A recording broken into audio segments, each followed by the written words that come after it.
Howdy folks, how's everybody doing? Driving my F-150 here, and I just want to let you hear the way this thing pings like crazy. I'm going up a mountain right now, and oh my lord, this thing is pinging like crazy. Just listen to it.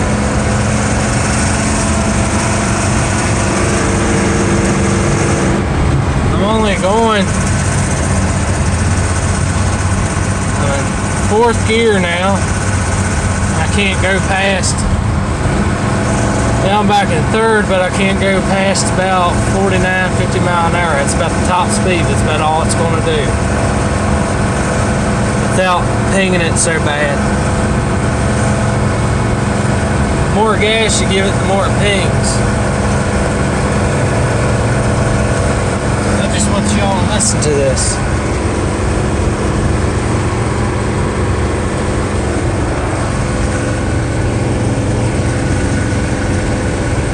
Pretty rough. Bad enough I gotta have my flashers on.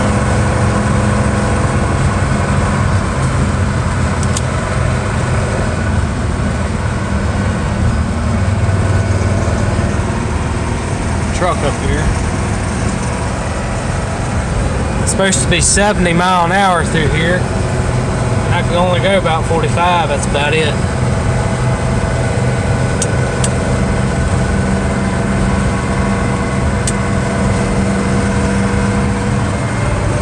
I mean, this thing pings like crazy. We're almost to the top though, almost. We gotta make to exit 100.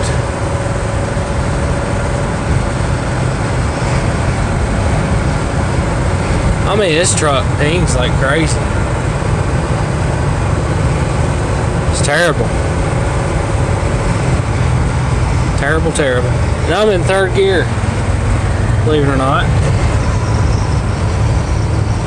We're good now. We're come downhill. Finally come downhill. This truck keeps losing oil pressure, and it's pinging like crazy, and it's taking oil. It's taking about a quart to a quart and a half of oil a week because it leaks so bad. And the other issue it has is now you have to keep touching the gas. I'll demonstrate that for y'all. But you have to keep touching the gas to keep it running. So I have to keep touching the gas. Turn our flashers off.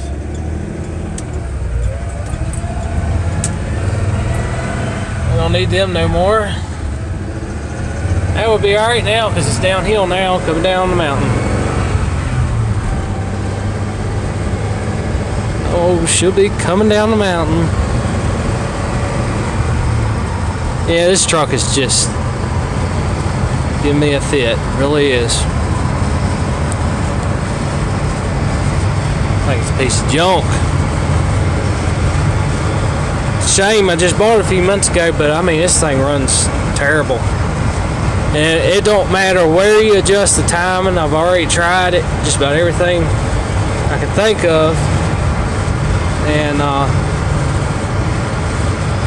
it's just terrible. Terrible. It don't matter how much you retard it or advance it, it pings like crazy. So I just put it in neutral here. It's 5-speed.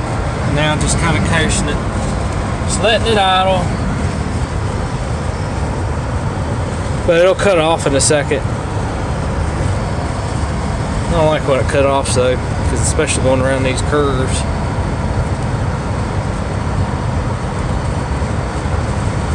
Then I lose my power steering and the steering wheel gets tight.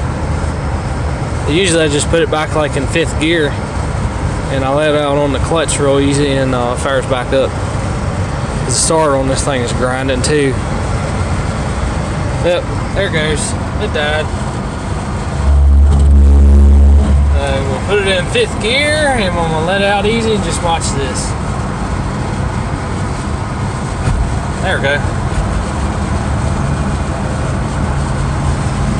Had it started again. I don't like doing it like that, but this thing is so messed up anyway, it's really not gonna hurt it. I'm always scared I'm gonna mess up that slave cylinder. Yeah, this truck's got to go. It really does.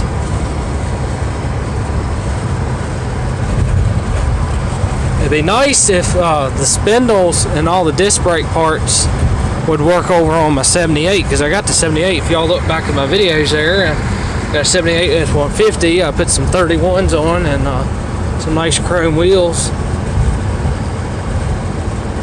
And yeah, this truck's actually shaking that bad. I just put brand new tires on it, but it's missing so bad it's actually making it shake.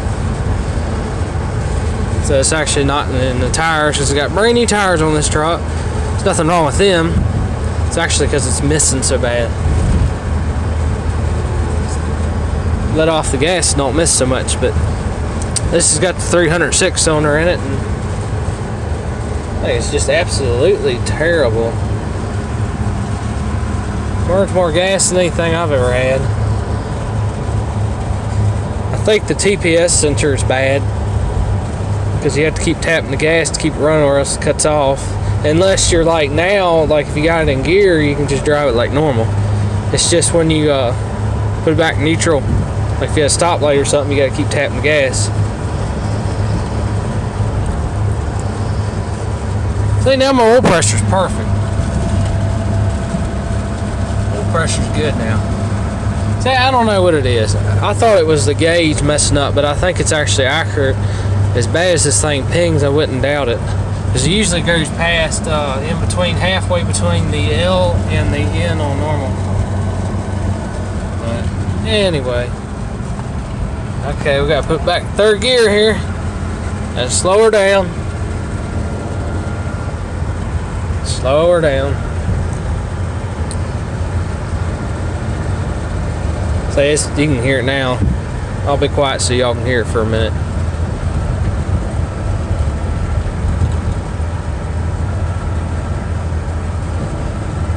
Yeah, it's hard to do. Yeah, it pings like crazy. It really does.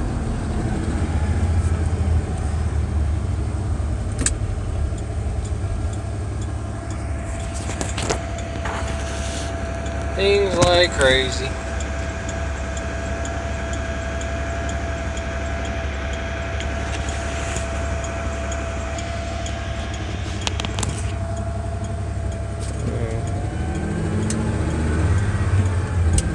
Alright.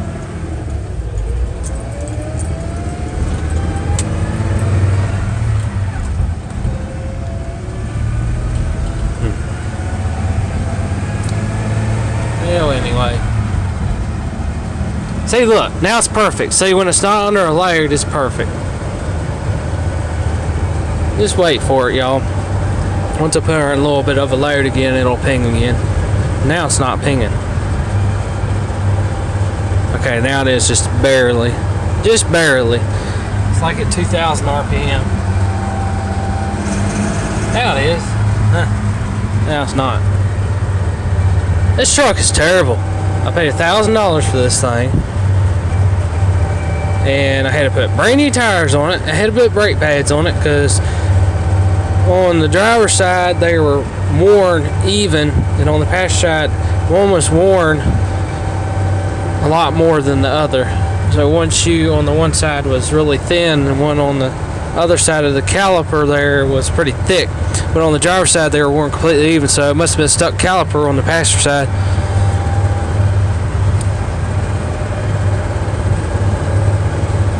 Or either it was the driver's side, I don't remember which, but one of the two. But hope y'all enjoy these videos here. I'm just kind of vlogging here.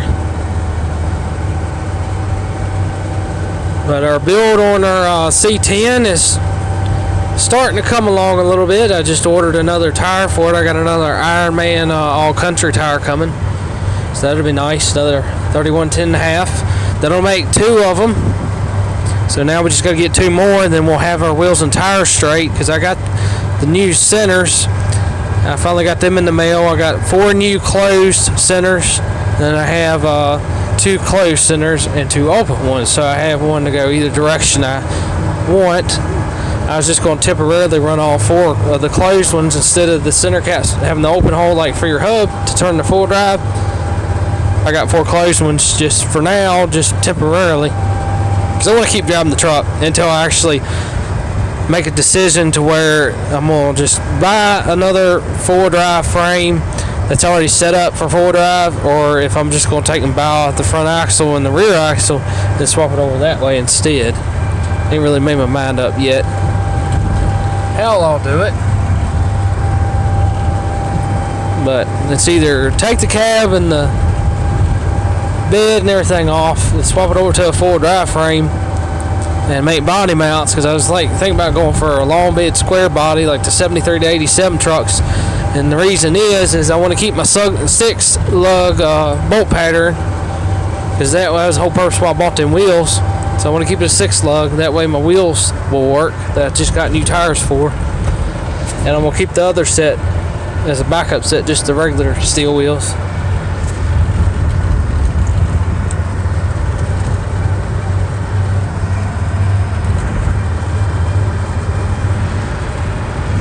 That's kind of where we're at on that, but I gotta get 3 more tires yet. I got 1 more order, so we'll have 2 for the back at least. It's probably gonna take me a little while to do it. It'll take me a few weeks, because them tires are kind of expensive. They're about $210 a piece each for them. That's counting pulling the old ones off and balancing them and all that good stuff. But gotta do that yet. But I'm glad I went with them Ironman tires. I actually looked at them on eBay, and then I ended up getting lucky and got them locally. So thank you, Fitzgerald Tires. I really appreciate that.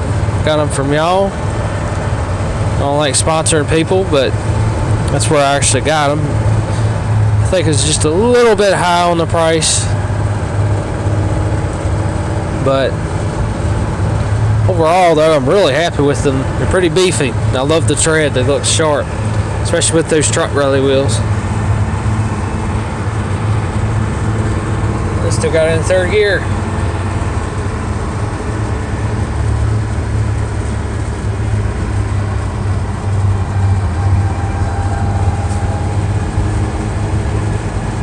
So oil pressure's good. I actually got the temperature gauge working again. Temperature gauge actually works pretty accurate. See, if we put it in 4th gear like now, say there's my RPM drop. I'll show y'all again, demonstrate that.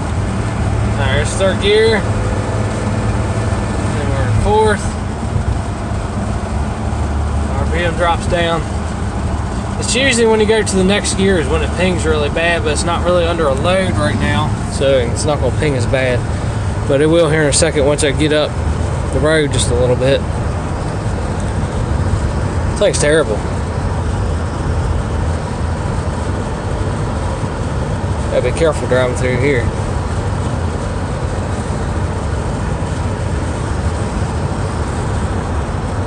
This thing's absolutely terrible. Absolutely terrible. Apologize for the video, y'all. This is just kind of a vlog kind of video. I'm trying to post videos a lot more often. I've actually got a different job now, and I work 12-hour shifts, and kind of makes it a little bit hard. I don't really have a whole lot of time like I used to. Oh, hey, Mr. Jeep.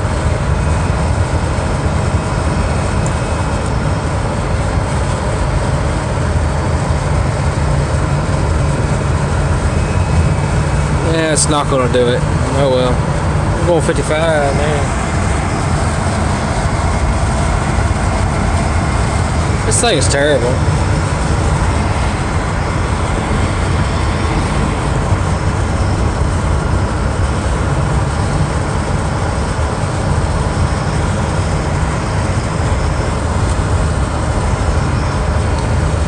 No oil pressure, and that's what I can't figure out, if it's something in the pickup tube that's done caught in it or something, but it fluctuates. And it's got plenty of oil in it. I know that for a fact, because it goes through a 1.5 a week, and I gotta constantly top it off. Gets old. But the oil pressure fluctuates. So now it's like perfect. Now it's normal. Other than any other time, it'll be like all the way over to the L here. So I just wonder if the oil pump's going bad and that's why it's pinging so bad, or if it's actually something to do with timing. The only thing I can figure is the seats and the guides and the head must be so worn out, and the springs as well, and that's why it's making it ping so bad. Either that or one of the cam loads is maybe really worn out and it's pinging really bad. It's not opening up like it's supposed to. But not really sure what's going on with it. I don't know, but it gets old listening to valves pinging all the time.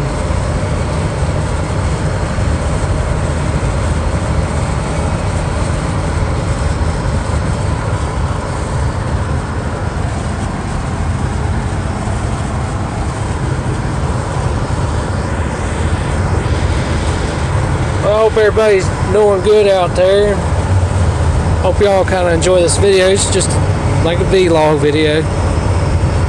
Just wanted to make a little video and talk to y'all guys, and hope everybody's doing good out there, and I appreciate all the likes, comments, and subscribers.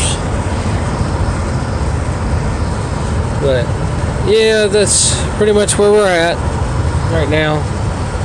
Is I gotta get 3 more tires for the C10, so I want to swap it over to a 4-wheel drive. The way I want to set it up is I want to put a 454 in it because it's got the biggest factory bore you can get and the longest stroke I believe.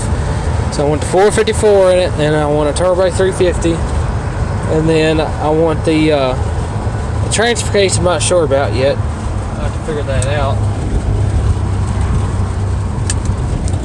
Transfer case I actually want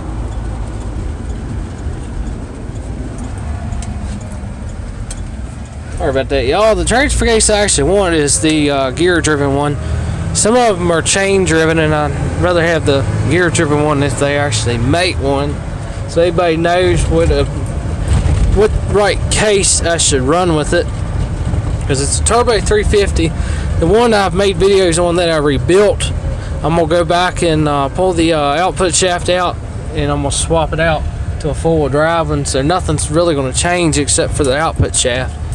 But I'm gonna put the rebuilt turbo 350 in it, and then I'm gonna take that 402 and the machine shop that lost the rod caps.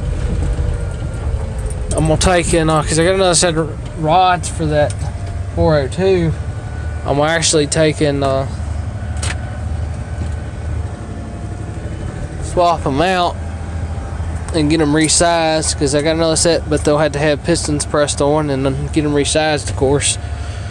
And I'd like to get them just to maybe lightly polish the crank, but other than that, I don't want to put a whole bunch of money into machine shop work because they're expensive and it's ridiculous. And I'd like to just, put it together, make sure everything is still true on it and fairly within spec, and just let it go. But I want to have a 454 in it and the turbo 350. Figure out which transfer case I need, and then I'm thinking like a Dana 44 on the front, and then I'll have the 8.875er in the back, which is what's in the truck now. But the problem with it is it has a coil spring setup, and I don't like that setup because you got to watch what you haul, and I just never really liked that setup. I don't like the bushings or any of that, but I like to switch it over to rear leaf springs there, and that way it'll make it a lot easier. So I had to get the spring purchase and all that good stuff and switch it over. But it'd be nice if I just could go out and I had the money and I could buy a 69 C10 that's already 4-wheel drive. Then it'd be nice to find something like that, or that really all it needs is like the motor and transmission and all that. But the body was good, or even if the body was bad, I could take my body off and put it over on that one. That'd be a lot easier to do that than to, be trying to figure out the suspension on the front end, and because I'm worried about how true the alignment and all that is going to be on it. But I'm definitely going to switch it over to full drive, though, for sure. And I want a 454 or turbo 350 and the 8.8 in the back. And I want to retain the 6-lug bolt pattern. I don't want to change that. And I want to run the rally wheels. And, of course, we're going to keep it a long bed. And I'd like to eventually, once to get to the end of it, I like to paint it like an orange-red kind of color. That's the color I like. And that would probably really be about it. And as far as the height on it, once I make it full drive, I like to just make it just the regular stock height as, a regular, a true 69 C10 full drive would be. So I'd like to make it the same height as that. I don't want to put new lift kit or nothing like that on it. I mean, I thought about it, but